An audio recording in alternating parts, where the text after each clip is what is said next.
All right.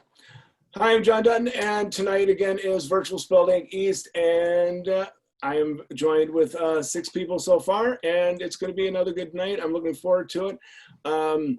So I will start us off, and I have a poem that I have been working on, and it is, seeing that we were just talking baseball, it is on baseball, and it's called Baseball is a Surrogate Father. All right. Baseball is a surrogate father. Every piece of advice which I expound to my children that goes in one ear and out the other gets reinforced every Saturday for 3 hours on the baseball diamond after the umpire calls play ball. The coaches, the parents, and the umpire all know the rules. However, the baseball players learn life lessons. Know the count, keep your head in the game, focus on the next play, not the last. Fundamentals. There's no I in team. Always run to first base. 6 plus 4 plus 3 always equals 2. Together, everyone achieves more. Watch and learn. Know the score. It ain't over until the final out is made. As I stand at the fence and shovel peanuts into my mouth, I can hear Terrence Mann whisper, "The movie got it wrong, you know." I nod my head in agreement and reply to no one, "Don't need to build it. Kids will play it anywhere. Together we blurt out, and the parents will drive them there, fools." After the fat lady finally sings, we stop at 7-Eleven for a Slurpee before making our way home. After replaying the game for Mom, I have a date washing the kids' uniforms, knowing I never, ever will get those grass stains out of the knees. I just hope my children remember both the joy and frustration this game has taught them about life as they grow old. And that is, baseball is a surrogate father. So, yes. Love it. Thank you. I enjoyed that.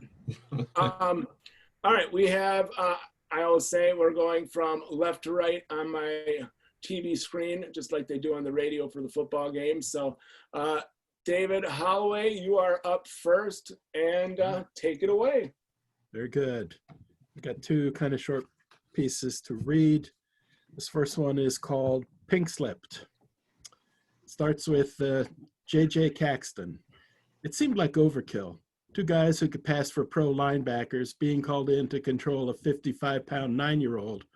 But last year, a 3rd grade girl in Mr. Kenyon's class freaked out and threw a stapler. Now Mr. Kenyon takes out his glass eye at assemblies to scare kids straight. Now they always send 2 security guards.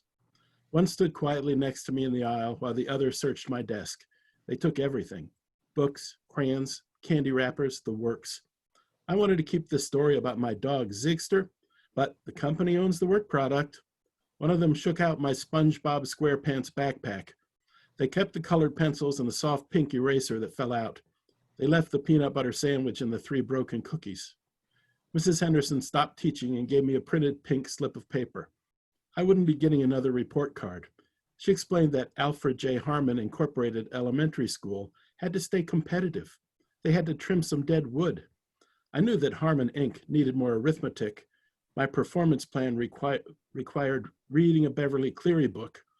I claimed that I had finished my map of Michigan, but I never drew the Upper Peninsula. I just did the mitten. Jimmy Chandler finished his and added a drawing of a car next to Detroit. What a suck-up. Most of the kids wouldn't look at me, but Jimmy smirked and waved goodbye. The security guards walked me out of the classroom, down the empty hall. I haven't felt so small since kindergarten when Mrs. Mason called me a radical for saying goose, goose, duck instead of duck, duck, goose. I guess the writing was on the blackboard even then. Now I just sit at home collecting my uneducation benefits and drinking chocolate milk. Maybe I'll try again next fall, maybe I won't. It's for the best. Me in elementary school, we weren't a good fit. Still, makes me a little sad to imagine some other kid sitting in my old chair, learning the state capitals and wiping his boogers under the desk when he thinks Mrs. Henderson isn't watching. And Mrs. Henderson, like most teachers, I can spot the expendables by the end of the first week, but the front office makes you give them at least 6. I spotted J.J. Caxton as trouble from day 1. He couldn't focus on the task.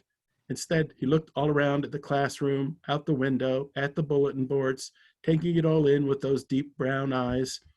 There are 2 types of kids. There's the kid who's directed inward and wants to show what he or she can do, the winners.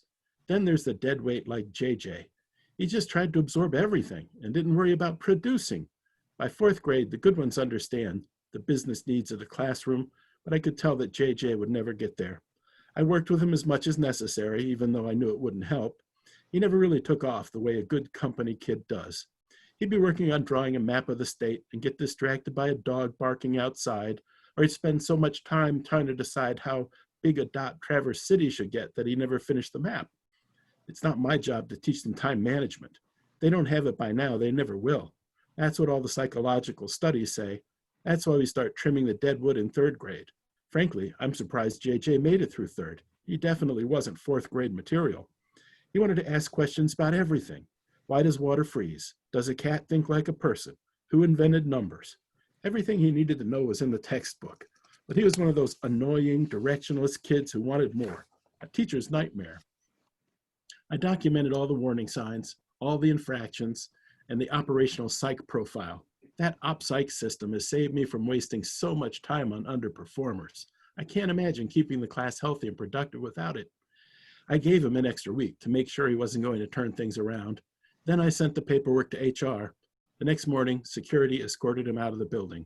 It's very important to do these things in a business-like manner. It sets the tone for the rest of the class.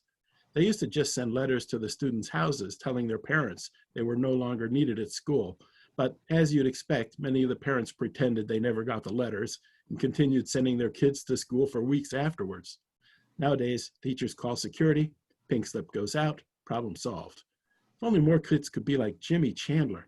Now there's a kid who's going places. And Jimmy Chandler. I knew they'd sack JJ from the first day of class, and most of the other kids did too. The kid had Dreamer written all over him.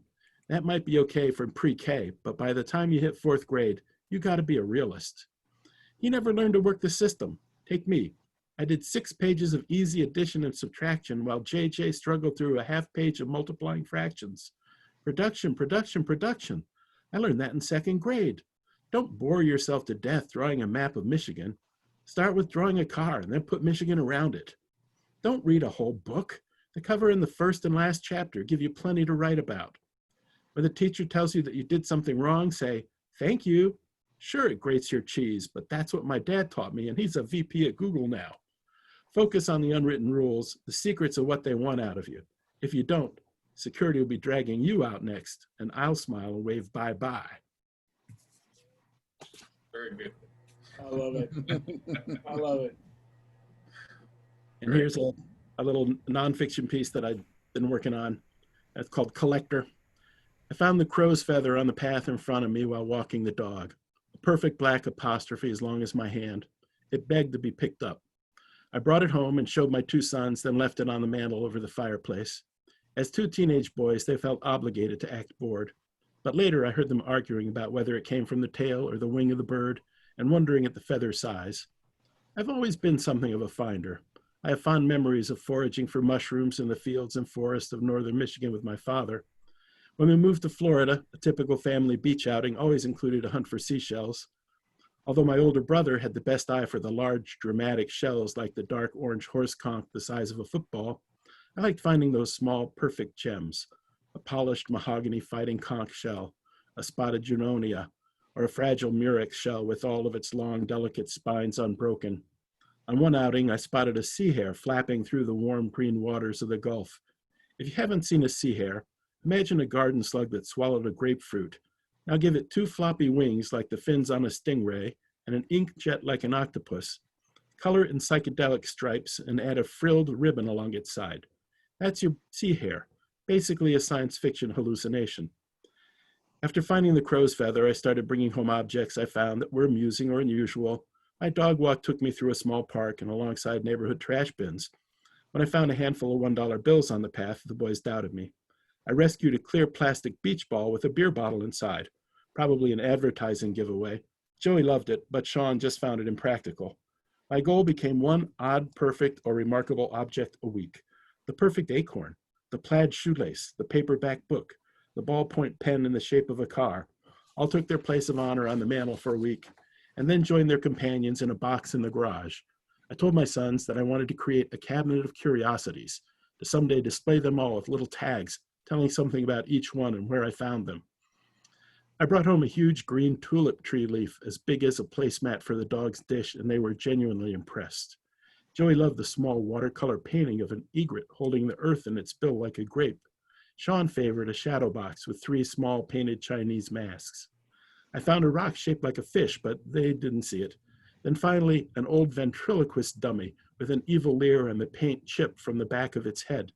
The boys insisted I put it back out. Even then, they worried it would sneak back into the house. I teased them, but secretly I agreed it was damn creepy. They called me a trash collector, taunted me for bringing home what other people threw away. By turns, they reacted with shock, skepticism, disgust, boredom, or amusement. The dog always brought back a twig. They were always happy to see the dog. I stopped bringing home found objects when they got older. Eventually, the box full of curiosities got tossed out in a move. Never created my cabinet of curiosities, but the conversations, teasing, and reactions of my son to those objects occupies a special room in my personal memory palace, one that I'm always glad to revisit. They never realized that the collection I most valued was my memories of their reactions. That's it, guys. Thanks. Nicely done. Thank you. Thank you, David, very much. Hiram, you are up next. So. Okie dokie.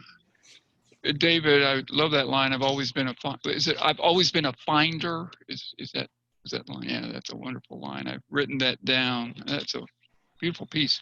I'm feeling absolutely earthbound in that David's got the galactic background and Andrew's got the Rio Borealis. I mean, goodness, I've just got like, walls. But anyway, but it's good to be with you folks. And as I was mentioning, I live over south of Annapolis and enjoy writing and listening to poetry. So I've got 2 pieces this evening I thought I would share. The first one, I have not had a chance, like a lot of my friends already have done, to write about the current situation, terrible situation that we find ourselves in with the racial inequities and struggles. And I'm hoping that I will be able to put, I used to say pen to paper, pencil to paper, now it's kind of fingers to keyboard to do something on that front. But I have written one.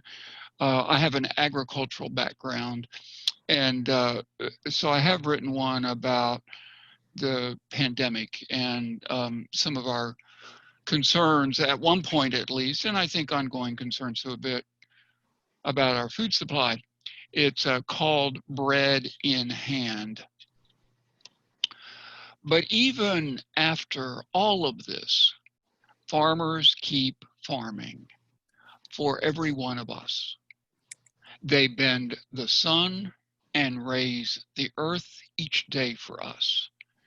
They round each rough and tamp down these fears for each of us. Yes, after all of this, they're the songs of life for us. And even after all of this, the grocers, pickers, baggers, stackers, sorters, drivers, checkers, and sweepers too are here for us.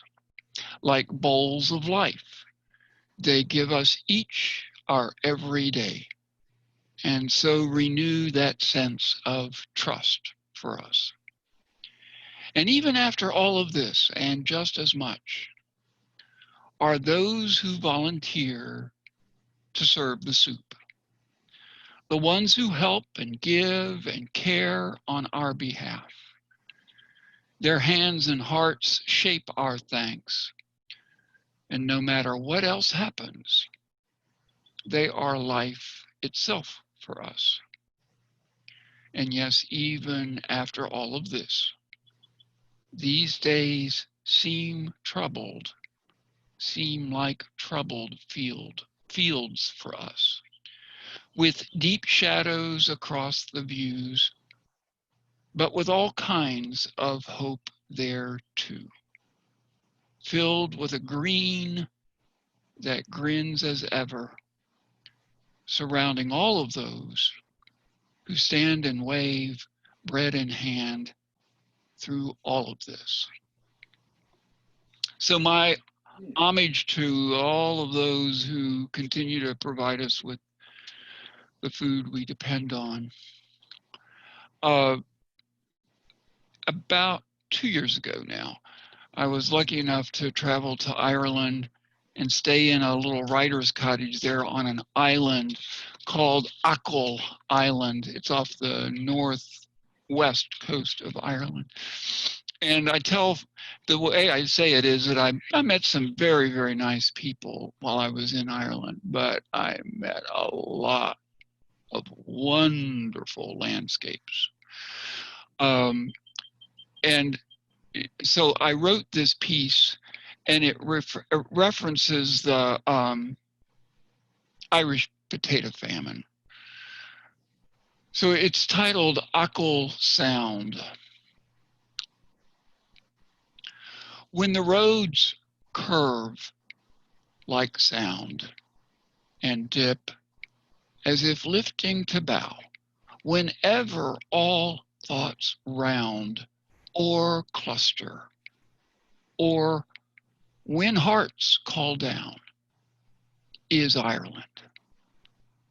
And as rich when poor was, or as wise as bare heads in snow seemed, and as twigs so frail broke into song, and as true as any blight or potato could be, was Ireland.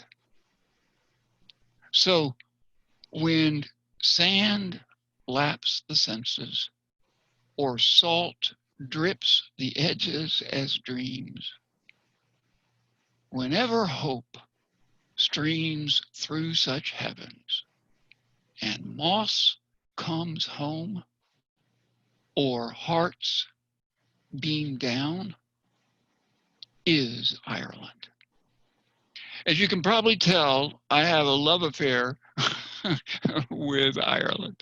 So those are my two pieces. Thank you, John, for including me. And I'm just hoping, I'm looking forward to hearing Brian and Andrew and John read as well. Thank you Thanks. very much. I'm glad he was a first timer. Obviously, he didn't sound like it. So thank you, Hiram. We appreciate it. Sure. Hopefully we can have you back, and hopefully when Girani's comes back, we can get you out to Girani. That'd be great. That'd be great. Thank you.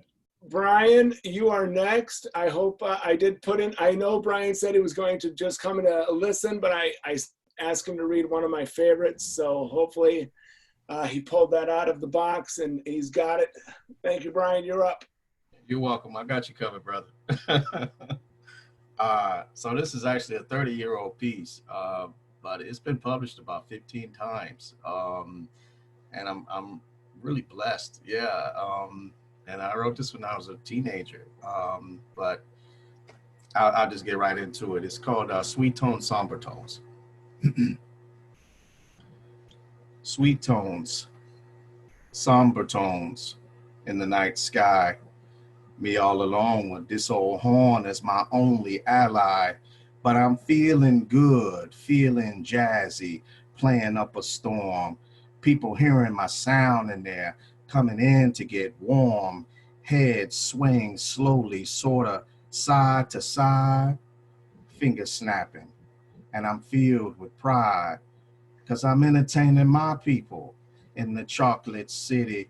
I got my eye on that dark-skinned girl looking pretty, fever running wild. And this old woman say, go ahead, play it, child. It ain't no worry, just dancing and fun. You see, we're none like this when the night begun. Yeah, these my peoples, jam-packing the place. You see, I'm proud of my culture and I'm proud of my race, and I'm giving them back something for what they gave me. Loving every minute, playing this old horn real jazzy. Short hair, cornrows, scarves, and braids, going out into the cold night as all the fun fades. Sweet tones, somber tones in the night sky. Me all alone with this old horn as my only ally. Thank you. One of my favorites. Love that, Brian. Thank you. Thank you. Every time I That's great. just have a picture of Satchmo, Louis Armstrong. You know, I just love. It was funny because you sent me that message, and it was just yesterday. My wife loves podcasts, and the one is called Wind of Change, and it's about spies and espionage. And Satchmo is actually mentioned in there about when he goes down to the South Africa and does the his the wellness tour. That was all set up by the CIA because they were worried about the communism coming, and so they were like, no, we got to show them how democracy works. So let's get down there, because they were worried about the communists taking over Africa. So I was like, that glides right into what I was listening to yesterday. So thank you, Brian. I loved it. Oh, no problem. No problem. Loved it. I also, with all that's been going on and everything, I haven't really been working on too much, but I did complete one more piece. Share it with you. It's called The Quiet Men. Normally, I'm fascinated by women, so most of my stuff has women in it. But I don't really have that much about men. So I started thinking about all the men, in my life, and then Father's Day is coming up, so I came up with this. So I'm gonna read it from my phone. All right. The Quiet Men. Men of a certain age do not speak much. They are the ones who do not cry. They are the gardeners, the plumbers, the electricians of no training. They are the hard, rigid ones of concrete hands, coarsened and calloused from laying brick and rigid labor, rising every morning to face an uncertain day, every day. They are the undaunted heroes. Hair of salt and pepper, gray and white. They dress plainly and modestly. They are the wearers of bargain bin tennis shoes. They are the wearers of black socks and sandals at cookouts, and they never retire work boots. They have survived turbulent times, fighting wars abroad and being killed at home, having the strength to remain silent or walk away when someone calls them boy. They are the overlooked. They are the slighted. They are the makers of hard decisions, of black and white visions. They hold within their power scales of good and evil, giving too much praise and too much blame. Their greatness taken for granted, their disappointments hurting severely. Their sins can ripple throughout families for generations. And now I find myself somewhere between elder and ancestor, like my grandfathers, fathers, and uncles before me, found only in old photographs in basements or on the cover of dusted off obituaries in attics, staring back from these images of the past, seemingly wondering what will be said of us. Thank you. Really nice. Very nice. Very Really nice. nice. Thank you, Really Brian. nice. Thank you, gentlemen. Wow. Very nice. We're all quiet men, right? Oh, The power of quiet. Yeah. Oh, wow. Very nice. Thank you, gentlemen. Thank you, guys. Andrew, have you been here before? You have been here before, I want to say. No, sir. I just discovered this recently. I'm living in Florida, but I'm from Virginia. I grew up near Lexington, Virginia, and moved to Florida about 4 years ago. And I think you are also a teacher. I'm a 6th grade language arts teacher. So am I. Yeah. So am I. Yes, sir. I saw that on some of the information I came across. And I'm trying to be a poet, and I've been pursuing that, for about more in earnest for about the last 8 years. I had written some in high school and a little bit in college, but just recently came back to it a few years ago. So I'm just trying to learn more and write better poems. And I appreciate you having this and allowing me to share. Andrew, I always tell, since you're a sixth grade teacher, I write so much for my kids just to inspire my students. So this is what I always tell them. You can use this. I always tell them, my motto is, and I have it on a big sign, just write and you'll be right. So. Mm-hmm. Yeah, one thing I did is I took a poem that I was writing that wasn't finished, and I shared it with them. Oh, yeah. And we, looked for like poetry, elements of poetry, for example, as a way of, analyzing with the poetry terms. So I try to, they seem to like that more than just any old poem. If it's one their teacher wrote, somehow they're more interested, They love it, and it also gives them confidence, because when, like, I'll write it up there. I have a big smart board, so I'll write it up there, and they'll see my spelling mistakes, and they'll see how I'm scribbling stuff out, or I'm circling a line and moving it up and around, and then it also helps them not to be afraid when I ask them to do it themselves. And I'll say, you can always steal one line. If you really feel like you're having trouble, you can always steal one of my lines. Go ahead. Use it. Right. So just as long as they're writing and you're writing and having fun, and you can show them it's fun, they have a good time. Well, I'm glad you're here. So take it away. Let's hear some. Okay. Bear with me. Some of my poems may be just a touch long. I'll write. I have two here to share, so we'll see what you think. I'm going to pull the document up on my screen and read it from there. So I won't be able to see, you guys while I read it. So first one is called How We Panda. And there's an epigraph at the top. Quote, "We have your cravings covered." Slogan, Panda Express Chinese Kitchen. I hope good fortune awaits when I enter Panda Express to cure my hunger pangs on this early March evening, before all the 2020 hindsight hype hits our relentless news cycles.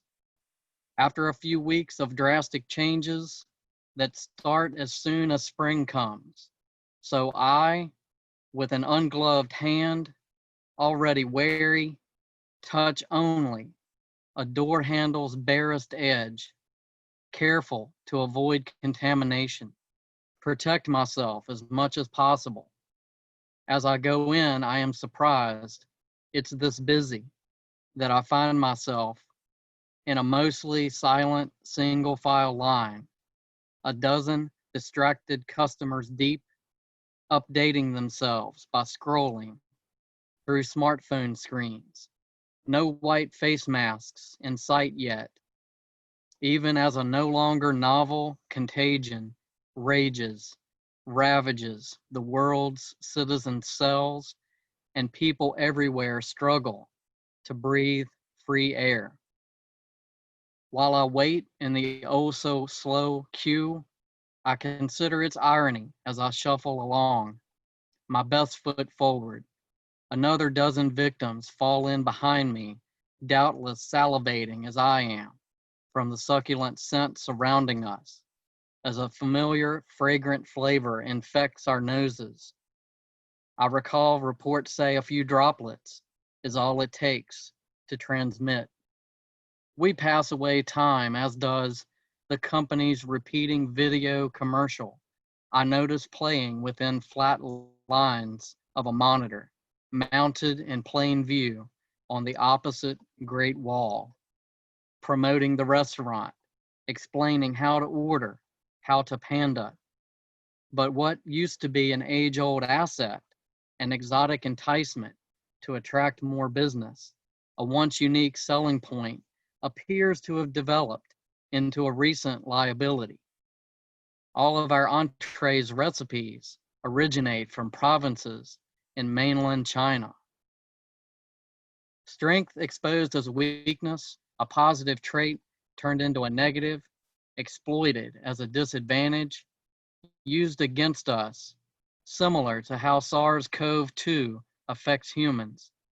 Out of somewhere, a previously unknown new strain of contagious coronavirus germinated in a Wuhan wet market of live animals and seafood about 3 months ago, began to travel the globe in and on its carriers, proceeded to make a royal mess of human existence, and then as it spread, began to push people to the brink of extinction.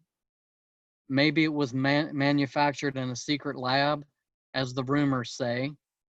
Maybe the animals have had enough, decided to get their revenge, or nature's finally fighting back to save itself before it's too late. Either way, we now know what it feels like to be seriously threatened, an endangered species with little control over its continued survival, at the mercy of an apathetic killer who does not discriminate. Today's news details startling statistics, shocking totals that will seem mild in comparison as they increase daily. More than 102,000 cases planet-wide. The coronavirus-caused disease, COVID-19's death toll is over 3,400 people. Already more fatalities than 9/11's attacks. It has grown into a full-blown pandemic, crowning the world with communicable misery and mass hysteria. Not just the flu, but despite these alarming numbers, we can't take it seriously.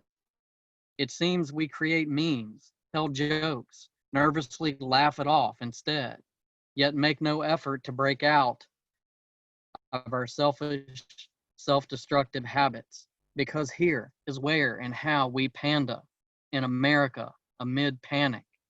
As gluttonous, we gaze with want at glistening cuts of meat, mounds of gleaming noodles, fried rice, and mixed veggies. Their wax-seared sheen glares back behind glass shields, while we retreat out of sneezing range in fear, or give the side eye to anyone in the room who coughs or breathes funny.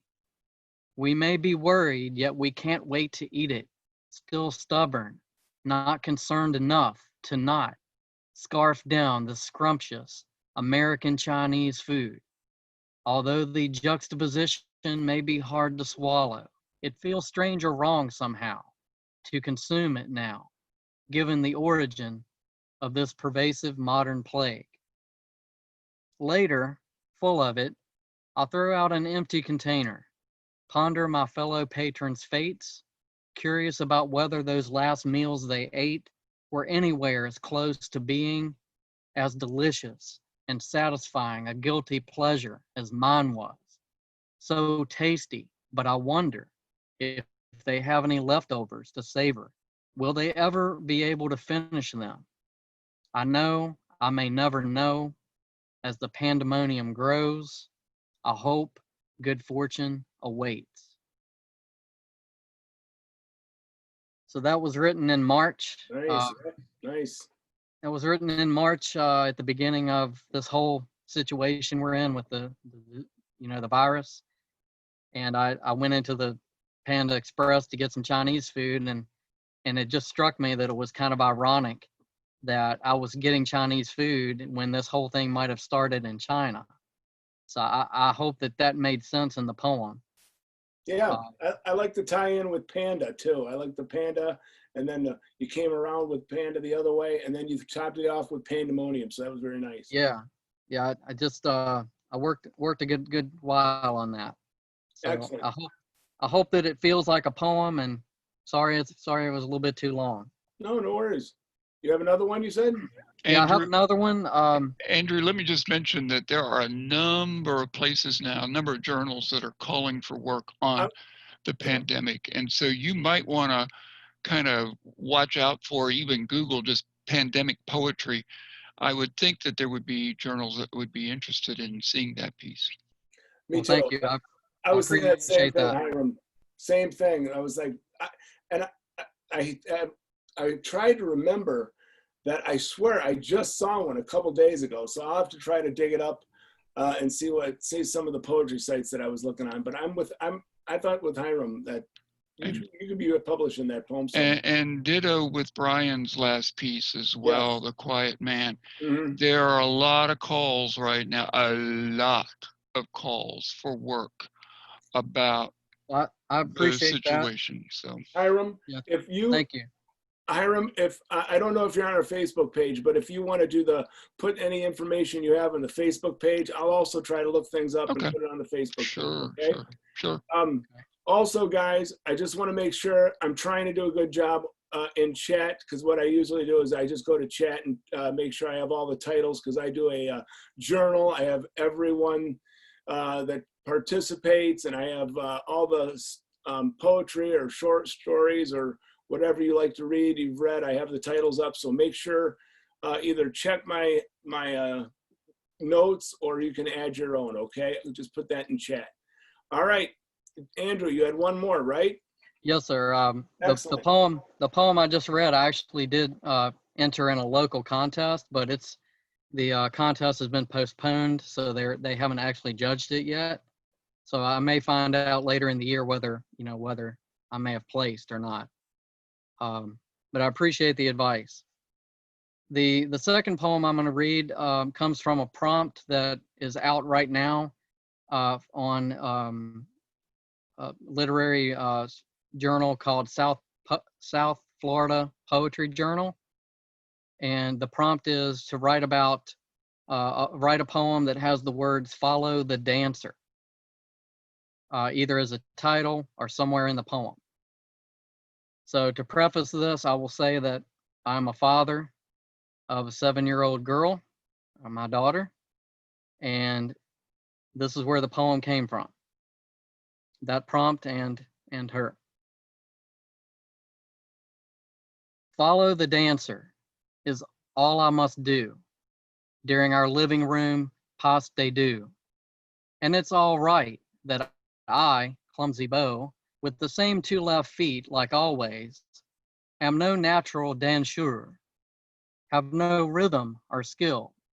Although less than adept at it, there's no pressure to worry about adhering to a preset pattern, my performance being judged or held against me, or leaving a bad impression on an audience. There are no fancy costumes, choreography, or music other than those we call up with our imaginations.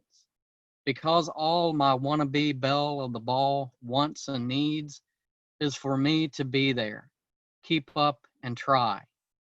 We begin with bows to our partners and unseen sighs. Me relieved that I don't have to lead or be a flawless father, only be present to steady her as she plies or jumps, catch her as she falls backward with total trust, hold her hand high as she twirls, reverses, pirouettes again and yet again, watch her whirl, attempt miniature grand jetés, make a point to encourage and praise. Good job. Very nice. That's my girl. Then Aleman left and right, arm in arm, untrained feet tracing invisible circles around each other.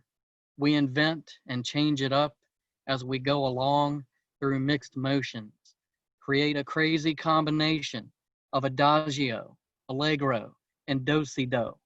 No, our routine is anything but an amalgamation of random moves drawn from a heritage of high culture and Appalachian hoedown, a blend of imitated ballet and square dance steps. I don't have to practice or memorize, a mishmash that merges into memories. While we experience the unforgettable. For a few fleeting minutes long, life is as simple, satisfying, and blissful as a curtsy, like smiles and sunshine that can fade in seconds.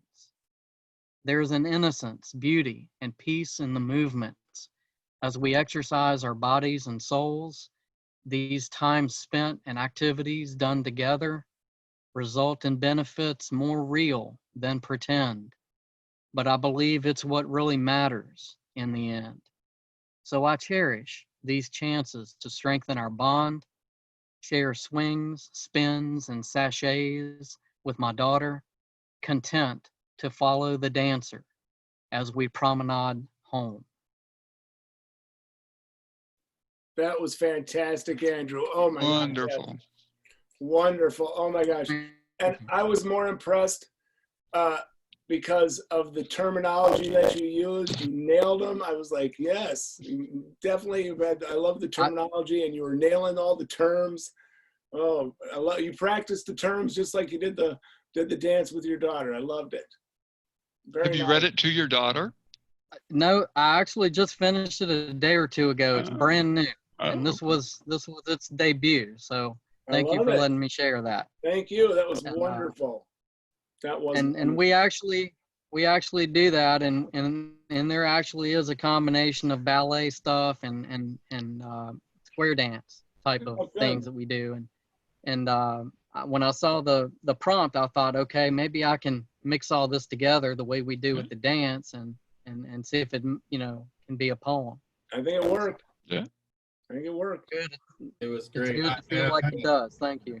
I had a poem called Black Ballerina, and so when you were reading that piece, it almost sounded like, it was very good, and that one has been published many times as well. So I think you definitely have a future, and you should definitely pursue Yes. trying to get your work published.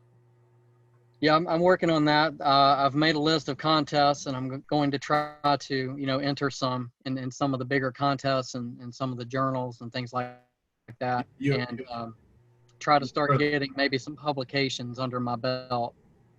It's worthy. Your work is worthy. Yeah, absolutely. And South Florida Poetry Group is a real active group. That you're in a good company there by trying to plug into them. So yeah.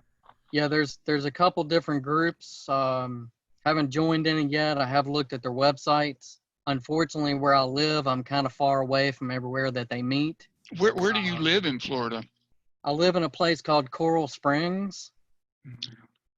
It's South Florida, or it's within 15 minutes of Fort Lauderdale. Oh, okay. It's Andrew, I know there's a couple other poets. They're not on tonight. I'm sort of shocked that they're not here. So, but if you join the Facebook group, I will make sure to connect you with them. I know they do Zoom meetings and Zoom. One is Poets Anonymous. They're a big group in up in Fairfax, Virginia, 30 minutes up the road from us. They do Zoom meetings as well. I'm sure you'd love to hear them, and they'd love to hear you. Also, Nick Hale, he's another big poetry person around here. He does there's always stuff that they're looking for.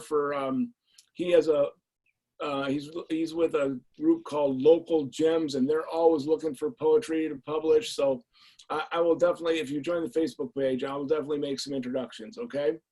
okay. I appreciate it. One way that I found out about this is that when I was in Virginia, I used to be a member of the Virginia Writers Club in the Valley Writer Group. And so I knew to look up the club, and then I came across, the calendar also on the Poetry Virginia website.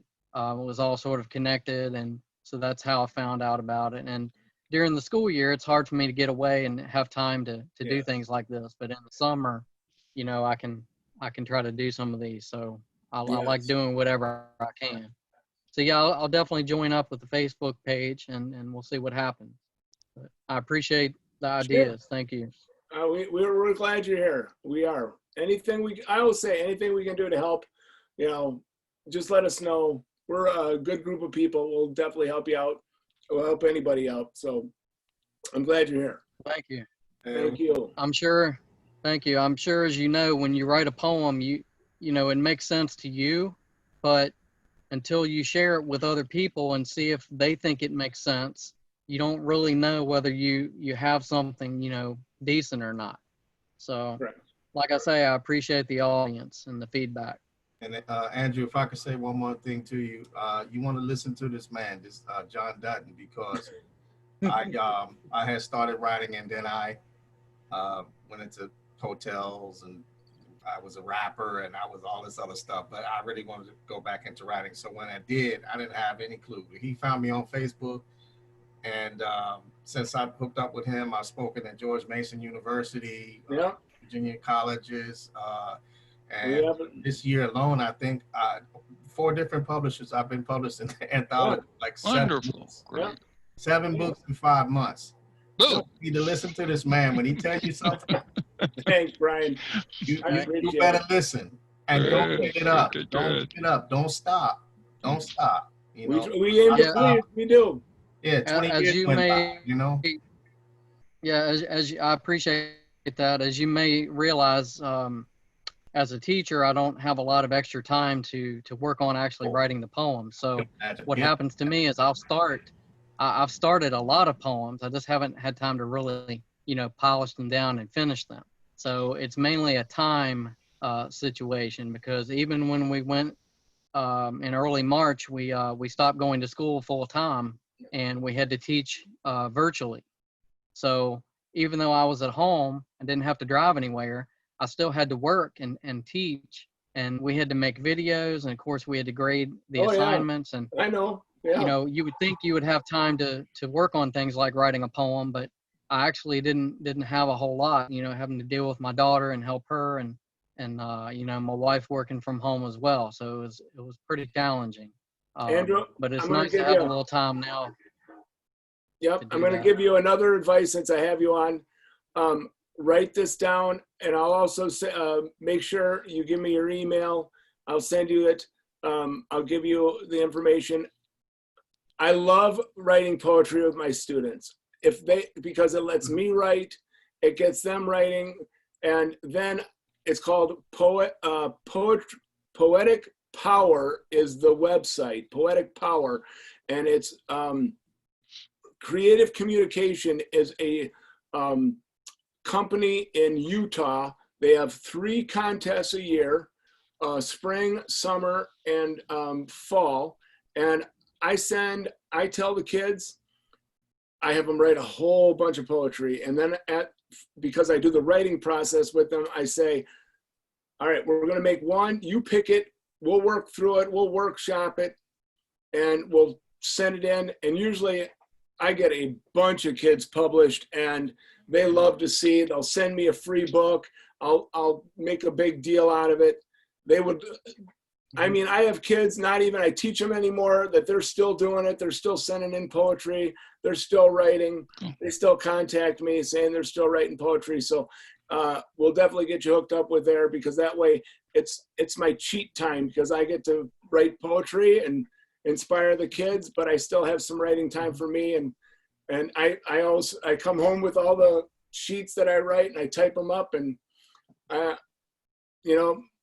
will say, you don't have to, your poems don't have to be, like Emily Dickinson or anything. Hey, Jack Perletsky and Shel Silverstein are some of my favorites. So, speaks to the kids. You keep doing what you're doing. Thank you very much for being here.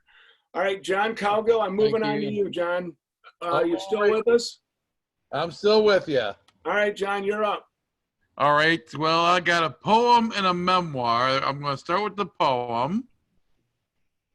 And some of this stuff this poem I've read at Spilled Ink like many times ago. I don't have too much new stuff right now because I've been doing a whole lot of stuff right now.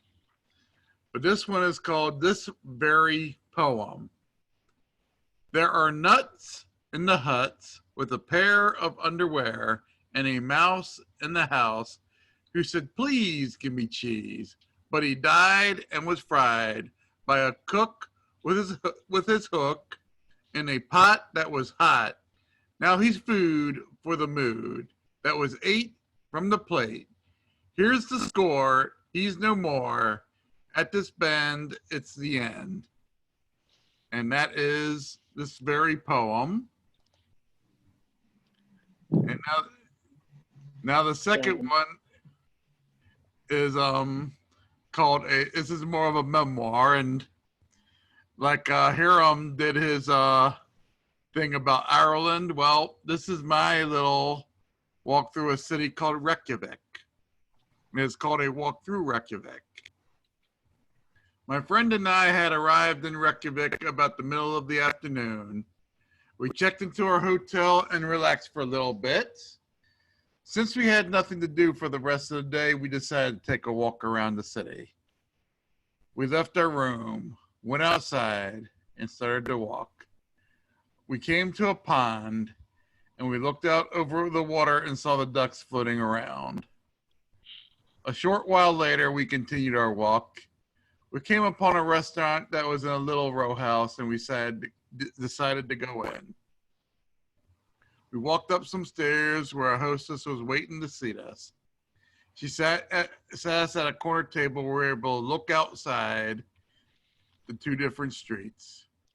The table had a white lace tablecloth. The cups and the plates were not what we're used to. They were made of china with yellow and blue designs on them. The silverware was the same as everywhere else. We had our dinner and we continued on our walk. We arrived at the harbor where the ships were docked, and we walked around and came upon a monument erected for those who go out to sea. We sat on some benches and looked out over the cove at the hills on the other side. What a beautiful sight. After a short while, we walked some more. We came to a locomotive that was on a short track. I always enjoyed railroads throughout my entire life, but it was obvious that this train was not going to be able to go anywhere anytime soon. But I climbed on it anyway and pretended that I was driving the train. Then we made our way out to the chapel. What an amazing structure that could be seen throughout the city. It was closed, but at least we saw it. It was the end of a very grateful day, but hopefully the beginning of many to come. And that is the end. Thank you, John. I appreciate it. I liked it. Mm-hmm. All right. I know there was others that were that said they were going to come, but I don't know where they are. So we're going to check on Diane to see if she had technical problems again, and I will make sure that Hiram, we'll make sure. I've been kind of watching emails, and I haven't seen anything from her, so I'm not sure. Well, it makes me feel good that you got on. So I'm hoping that if you got on, maybe we get Diane on too. Yeah. All right, guys. Some